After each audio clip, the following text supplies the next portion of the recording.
کہ وہ اسے نقصان نہیں پہنچائے گا، لیکن وہ خوفزدہ ابھی بھی تھی کہ کیسی مدد؟ وہ حیرانی سے گویا ہوئی کہ بھلا ایک آدمی کو اس کی کیا مدد درکار ہو سکتی ہے۔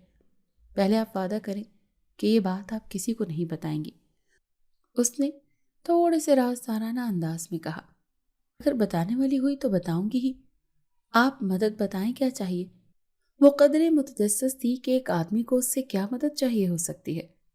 اس کی اگلی بات سنتے ہی گل کے قدموں تلے سے زمین نکل گئی۔ میں ایک جن ہوں۔ گل خوف سے تھوڑی پیچھے ہوئی۔ لیکن مجھ سے ڈریے نہیں، میں آپ کو کوئی نقصان نہیں پہنچاؤں گا۔ اس کی تسلی دینے پر بھی گل خوف زدہ ہی رہی۔ اسے اب حیرت بھی ہو رہی تھی کہ وہ ایک جن کی کیا مدد کر سکتی ہے بھلا۔ اس نے سوالیہ نظروں سے اس جن کی طرف دیکھا تو وہ دوبارہ بولنا شروع ہوا۔ میرا ایک بیٹا تھا نہیں بلکہ ہے، اس نے قدرے دکھ سے کہا، لیکن مجھے اس سے ملے 40 سال ہو گئے ہیں۔ اس کی بات پر گل شوق رہ گئی کہ ایسے کیسے ہو سکتا ہے کہ اسے اپنے بیٹے سے ملے اتنا عرصہ ہو گیا؟ تو اب وہ کہاں ہے؟ اس نے قدرے شوق میں متجسس ہو کر پوچھا۔ اسے ملنے کے لیے ہی تو مجھے تمہاری مدد چاہیے۔ میں کیسے ملوا سکتی ہوں؟ وہ اس کی باتوں پر کافی الجھ گئی۔ تبھی دروازے پر دستک ہونے لگ گئی۔ وہ جن دستک سن کر وہاں سے فوراً غائب ہو گیا۔ گل نے تھوڑی دیر بعد دروازہ کھولا تاکہ جو کوئی بھی اسے ہے وہ شک نہ ہو کہ وہ دروازے کے پاس ہی کھڑی تھی۔ اس نے دروازہ کھولا تو سامنے شہباز کھڑا تھا۔ بابا آپ خیریت؟ وہ تھوڑی ڈر گئی اور سوچ میں پڑ گئی کہ انہیں بتائے یا نہ بتائے، لیکن پھر اسے جن کی بات یاد آئی۔ اس نے راز رکھنے کا کہا تھا۔ وہ کچھ سوچ کر چپ کر گئی۔ ہاں بیٹا، میں ادھر سے گزر رہا تھا، مجھے یوں لگا جیسے آپ کسی سے بات کر رہی ہو، لیکن سرفت بتا رہی تھی کہ تہمینہ آج چھٹی پر ہے۔ انہوں نے بھی کمرے میں نظر دوڑاتے ہوئے کہا، ارے میں تو لیٹی کتاب پڑھ رہی تھی، وہ بس پتہ ہی نہیں چلا کب اتنا ٹائم ہو گیا۔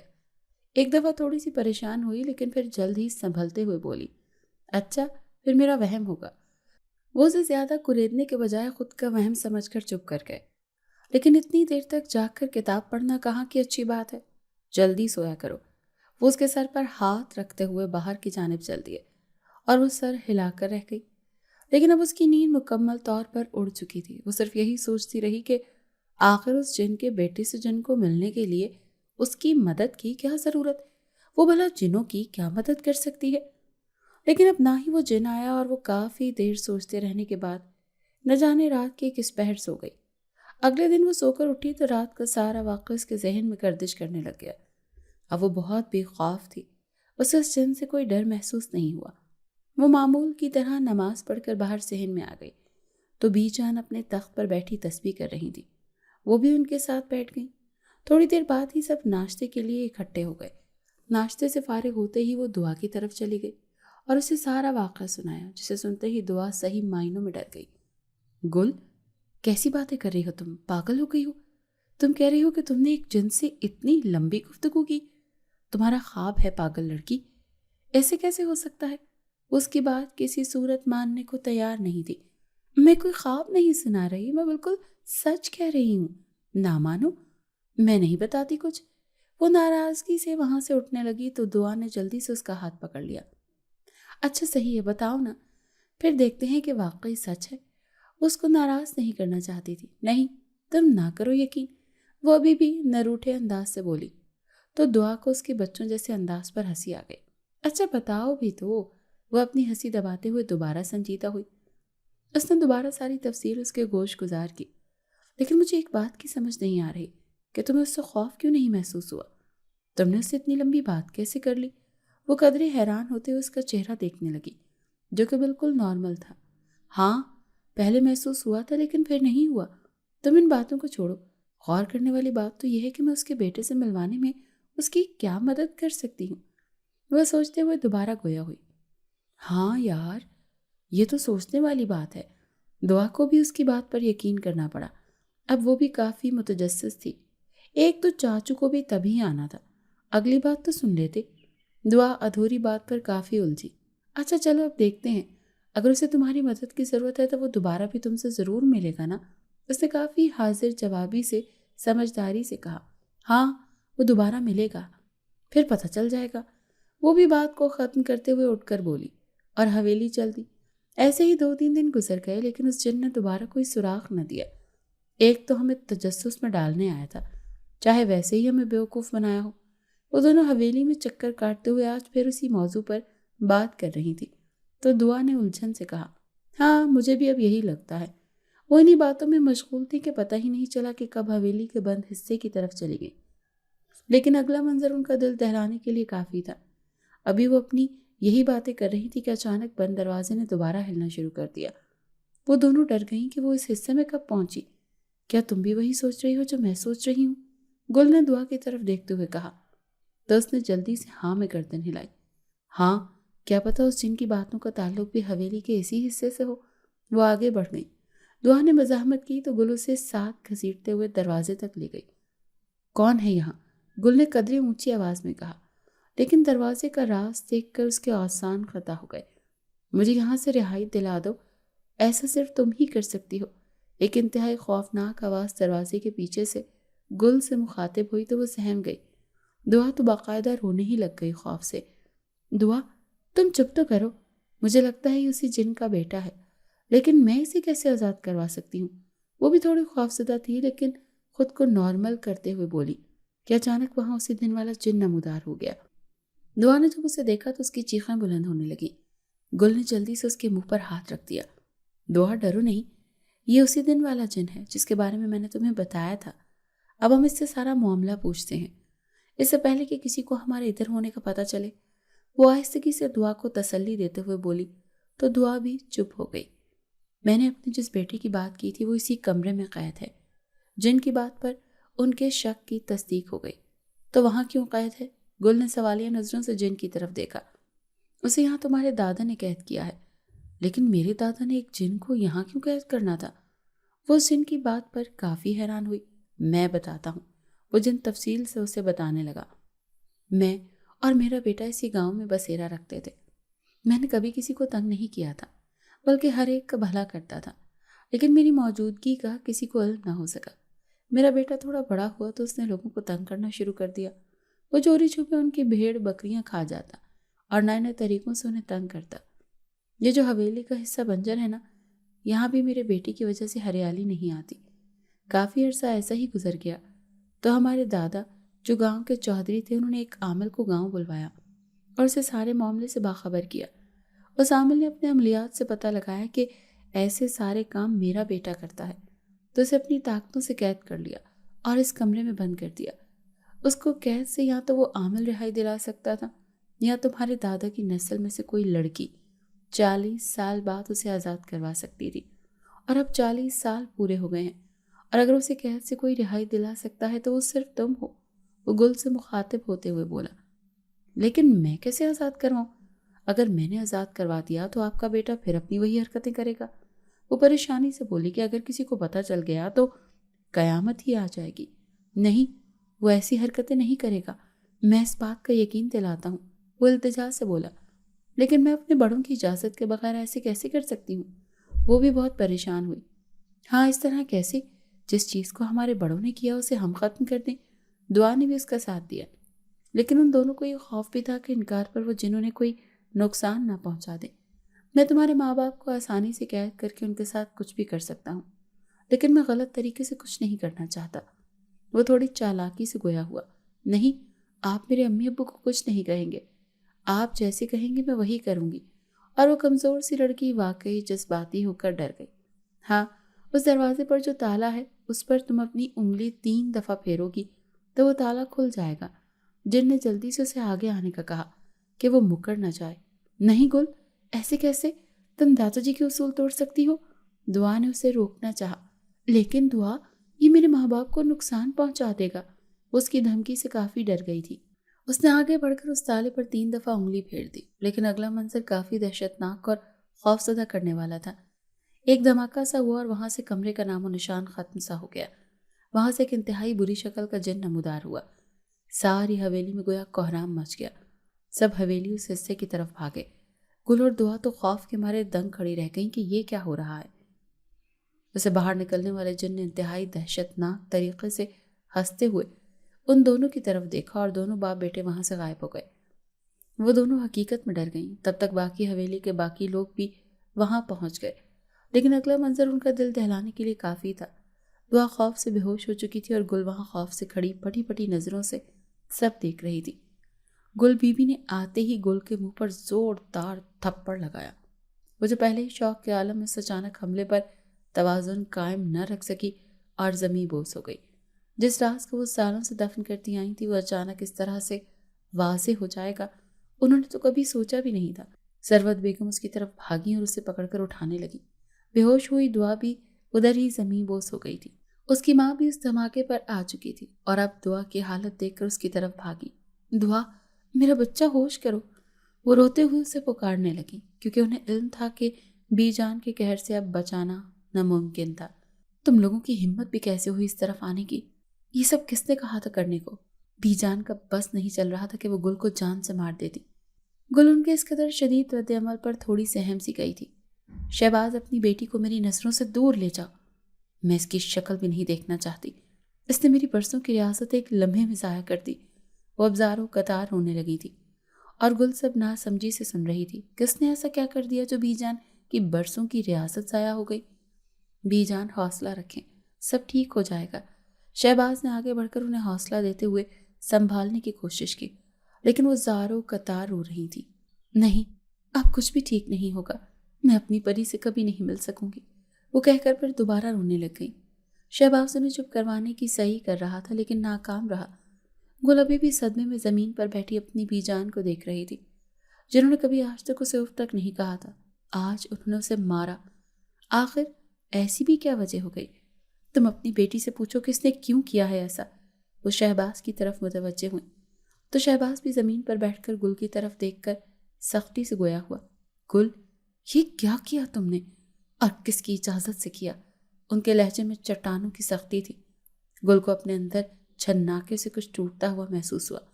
میں تم سے کچھ پوچھ رہا ہوں گل آویز۔ وہ دوبارہ اس کا پورا نام لیتے ہوئے بولے۔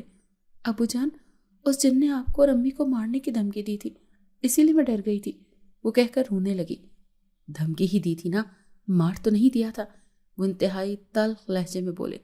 تمہیں اندازہ بھی ہے کہ تم نے کیا کر دیا؟ وہ دکھ بھرے بی جان کی حالت دیکھتے ہوئے بولے۔ وہ جن بکریاں چوری کر کے کھاتا تھا اور گاؤں والا نقصان کرتا تھا، تب اس نے وعدہ کیا ہے کہ وہ ایسا نہیں کرے گا۔ گل نے انتہائی معصومیت سے اپنی طرف سے تسلی دی۔ وہ خبیث یہاں بھی اپنی خباثت سے باز نہ آیا، الٹی سیدھی کہانیاں سنا کر فرار ہو گئے۔ بی جان اس کی بات سن کر ہتھے سے اکڑ گئی۔ تب تک دعا کو بھی ہوش آ گئی، وہ ساری صورتحال کو سمجھنے کی کوشش کرنے لگی۔ وہ تمہیں جھوٹی کہانیاں سنا کر بیوقوف بنا گئے ہیں اور تم بن بھی گئی۔ اپنے کسی بڑے سے تو پوچھنے کی زحمت کی ہوتی۔ بی جان انتہائی غصے سے اس سے مخاطب ہوئی۔ جھوٹی کہانیاں؟ وہ ان کی بات پر پریشانی سے بولی۔ ہاں، جھوٹی کہانیاں، حقیقت میں تو ایسا کچھ بھی نہیں ہے۔ وہ جن کوئی بکریاں نہیں کھاتا اور کوئی گاؤں والوں کو نقصان نہیں کرتا، تو پھر وہ قید کیوں تھا؟ گل نے ایک اور سوال جڑ دیا۔ میری پری 10 سال کی تھی جب وہ اسکول جاتی تھی۔ اسکول قبرستان کے پاس ہونے کے باعث وہاں جنات کا ڈیرا تھا۔ وہ ایک دن اسکول سے گھر واپس آ رہی تھی کہ اس جن کی نظر اس پر پڑ گئی اور تبھی وہ اس پر عاشق ہو کر اس کے پیچھے پڑ گیا۔ وہ اسے مختلف طریقوں سے تنگ کرتا۔ پھر ہم پری کو ایک عامل کے پاس لے کر گئے تو اس نے بتایا کہ ایک جن اس پر عاشق ہے اور وہ اسے ایسے کرتا ہے۔ اس نے اس جن کا توڑ بتایا تو اس پر عمل کرنے سے پہلے ہی ایک دن یہ پری کو اٹھا کر لے گیا۔ اس کے بعد ہم پری سے کبھی نہیں ملے۔ ہم نے اسی عامل سے رابطہ کیا تو اس نے اپنی طاقت استعمال کر کے اس جن کو قید تو کر لیا لیکن پری کا پتہ نہ لگ سکا۔ اپنی پریزے سے ملنے کے لیے اور اس کے دکھ اور حسرت نے چودھری صاحب کو قبر تک پہنچا دیا۔ وہ آخری وقت میں بھی پری سے ملنے کی حسرت لیے مٹی تلے دفن ہوئے۔ پھر سامل بابا نے بتایا کہ اگر یہ جن آپ کے پاس قید رہے گا تو 40 سال بعد آپ اس کی ذہنی طور پر قید کر کے اس سے پری حاصل کر سکتے ہیں، لیکن اس بات کا خیال رہے کہ آپ کی اگلی نسل کی کوئی بھی لڑکی اس کے آس پاس بھی نہ بھٹکے، ورنہ وہ اسے آزاد کروا سکتی ہے۔ وہ عامل بابا کی بات یاد کرتے ہوئے اسے سب بتانے لگی۔ لیکن گل، تم نے کچھ نہ چھوڑا۔ تم نے مجھ سے میری پری کے ملنے کی آخری امید بھی چھین لی۔ وہ روتے ہوئے گویا ہوئی تو گل جو صدمے میں حیران اور پریشان بیٹھی تھی کہ ایسے کیسے وہ بیوقوف بن گئی اور وہ جن اسے اتنا بڑا فراڈ کر گیا۔ یہ میں نے کیا کر دیا؟ ایک پچھتاوے اور دکھ نے اسے اپنی لپیٹ میں لے لیا اور وہ بھی رونے لگ گئی۔ بی جان، وہ عامل تو نہیں زندہ لیکن اس کا بیٹا ہے، اس سے ہم پوچھ سکتے ہیں کہ اب کیا کیا جا سکتا ہے۔